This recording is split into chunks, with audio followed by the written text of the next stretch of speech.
Se tiene un cilindro mixto con masa M2. El sistema parte del reposo cuando el resorte no está deformado y considere los siguientes valores para la M1, M2, R, K. Notemos que el cilindro mixto, su radio interior y exterior, están ambos en términos de la variable R. El problema afirma que luego de un cuarto de vuelta, es decir, luego de un cuarto de vuelta del cilindro mixto, la velocidad del bloque 1 es 1 metro por segundo en dirección hacia abajo. Determinar el radio de giro del cilindro mixto. Veamos el diagrama de movimiento y el diagrama de estado para cada objeto. En el caso del cilindro mixto, lo que tenemos es la fuerza de gravedad. Hay un soporte, recordemos que el sistema debemos hacer un corte imaginario. Y en este caso, pues puedo incluir al resorte dentro del sistema. Por lo que tenemos una fuerza de ese soporte.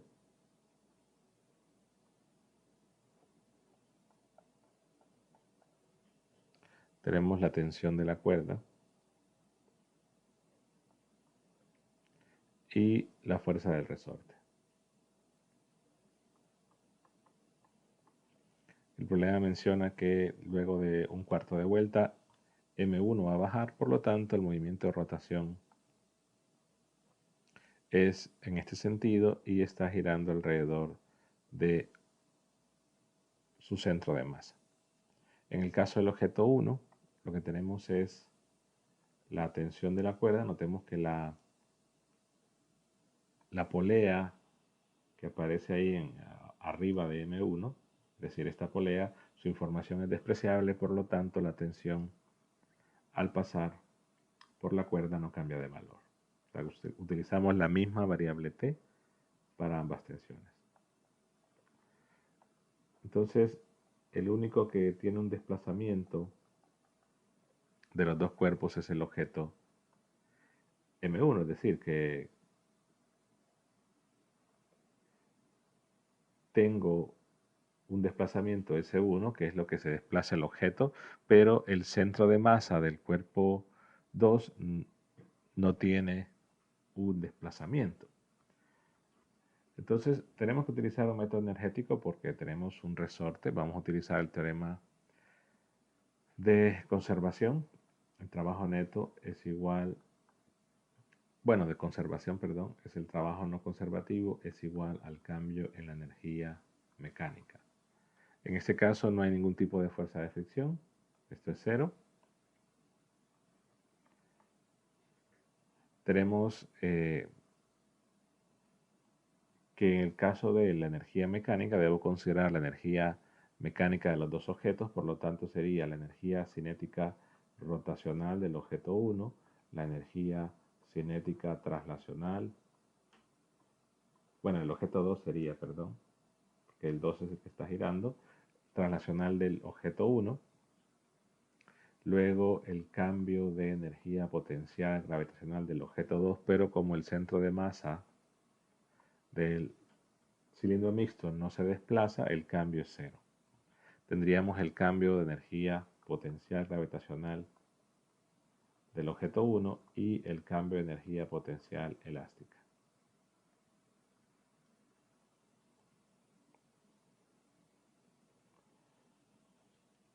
Ok, entonces tenemos que el cambio de energía cinética rotacional es un medio de la inercia en el centro de masa, porque es el centro de rotación, omega final al cuadrado menos omega inicial al cuadrado. Y se sobreentiende que los omegas son es la variable velocidad angular del objeto 2. La traslacional es un medio de la masa 1, velocidad final de 1 al cuadrado menos velocidad inicial de 1 al cuadrado, más masa 1, gravedad, y final de 1 menos y inicial de 1.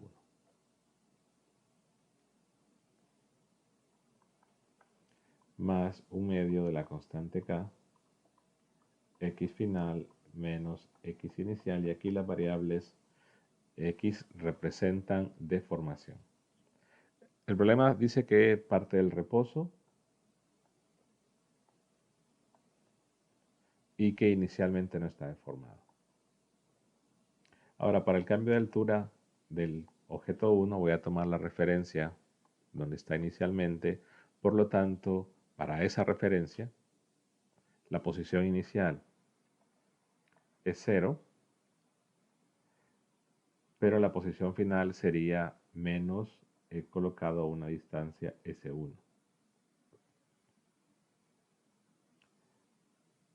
Recordemos que lo que nos están pidiendo es el radio de giro, entonces mi incógnita va a ser el momento de inercia en el centro de masa, o puedo expresar ya aquí esto en términos de la masa 2 por radio de giro al cuadrado y despejar, o encontrar el momento de inercia y después despejar el radio de giro. En realidad es la misma historia. Lo importante aquí es observar que lo que se nos da es la velocidad que tiene el objeto 1 cuando el cilindro mixto dio un cuarto de vuelta. Entonces, si yo relaciono la información que hay en este punto, yo quiero el desplazamiento 1 de ese punto, la rapidez de ese punto, inclusive la aceleración, pero no la voy a poner la aceleración, la relación saben que va a ser similar. Claro, le escribo 1 porque justamente es el punto donde la cuerda que conecta al bloque 1 toca al cilindro mixto. Entonces, el desplazamiento de ese punto es el mismo desplazamiento de la partícula. La rapidez tangencial de ese punto es la rapidez de la partícula. Y lo que hago, recuerden, lo que se hace es medir la distancia desde el centro de rotación hasta ese punto, y esa distancia resulta ser r. Entonces aquí sería r por teta y v1 sería r omega. En el caso de el desplazamiento del punto donde hace contacto el resorte, es decir, el desplazamiento de ese punto sería la deformación del resorte, le voy a llamar aquí S2. S2, pues la distancia que hay desde el centro de rotación hasta ese punto es 2R. Y la rapidez de ese punto es 2R omega. Aunque quizás el desplazamiento es lo que suele ser necesario en este caso, puesto que eso representa la deformación. Entonces voy reemplazando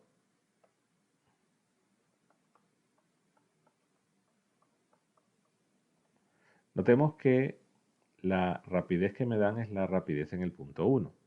Entonces, yo puedo escribir omega, el omega final, en términos de la velocidad final del punto 1. Simplemente sería la velocidad final de 1 entre r. Y eso es lo que voy a hacer acá. Aquí sería entonces la velocidad final de 1 sobre r al cuadrado más 1/2 de la masa 1, velocidad final de 1 al cuadrado. Recordemos que la velocidad final de 1 es un dato, menos masa 1 gravedad S1 más 1/2 de K por S2 al cuadrado. Y recordemos que S1 se puede escribir como R por teta y que S2 se puede escribir como 2R teta, y que en este caso teta es 2pi por n y el número de vueltas en este caso es un cuarto. Entonces mi ecuación quedará 0 igual a 1/2 del momento de inercia.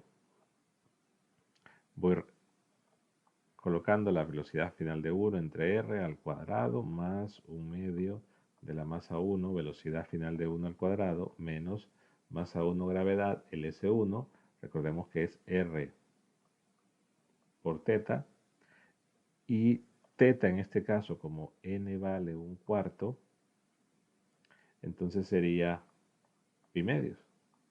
Lo pueden pensar también así, es decir, un cuarto de vuelta es un desplazamiento angular de pi medios. Más un medio de la constante del resorte por S2, que sería 2R por pi medios, pero todo al cuadrado.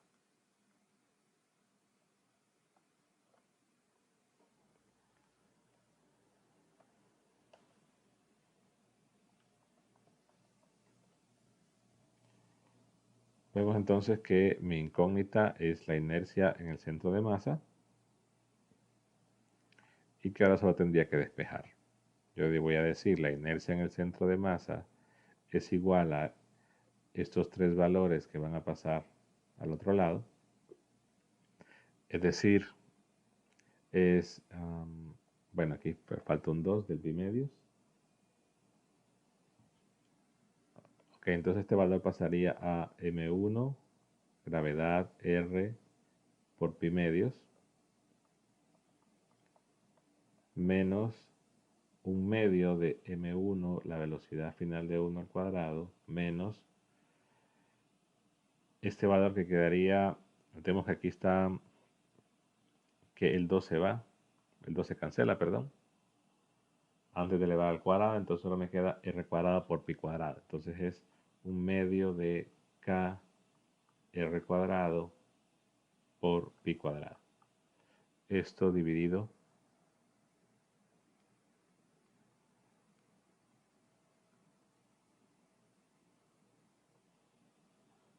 entre un medio de la velocidad final de 1 sobre r al cuadrado. Recordando entonces los datos, los valores m1 son 19, m2 son 10. Bueno, m2 todavía no lo he utilizado. m1 sería en todo caso 19 por 9.8. El radio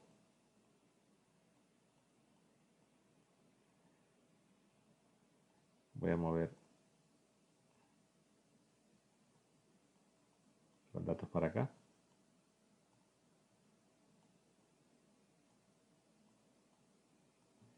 M1 son 19, el radio es 0.5 por pi medios menos M1 que es un medio de 19, la rapidez que es 1, menos un medio de la constante del resorte que son 100 por 1 al cuadrado pi cuadrado sobre un medio de 1 sobre 0.5 al cuadrado.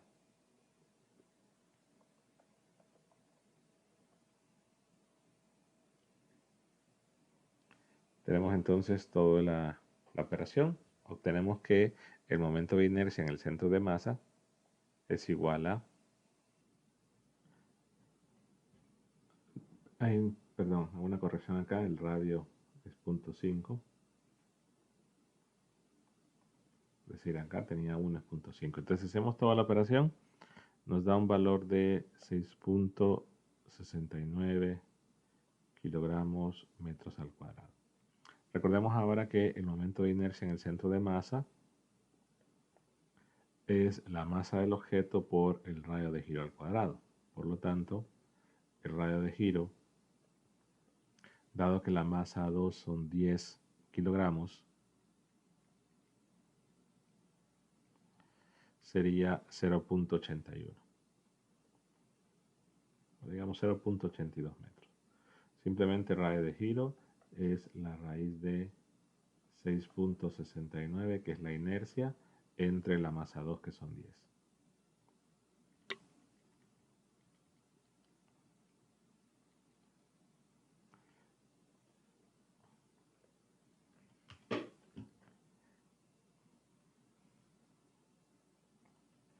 También pudieron haber optado por, como lo dije al inicio, colocar directamente el momento de inercia en el centro de masa como masa radio de giro al cuadrado y despejar R sub 0. es opcional. Importante nuevamente que las relaciones entre las cantidades tangenciales y las cantidades angulares son fundamentales para poder expresar todas nuestras variables en términos de valores conocidos o en términos de valores que son nuestras incógnitas. En este caso, pues todos los desplazamientos y las velocidades lineales o angulares se expresan en términos de valores conocidos, puesto que nuestra incógnita es la inercia en el centro de masa.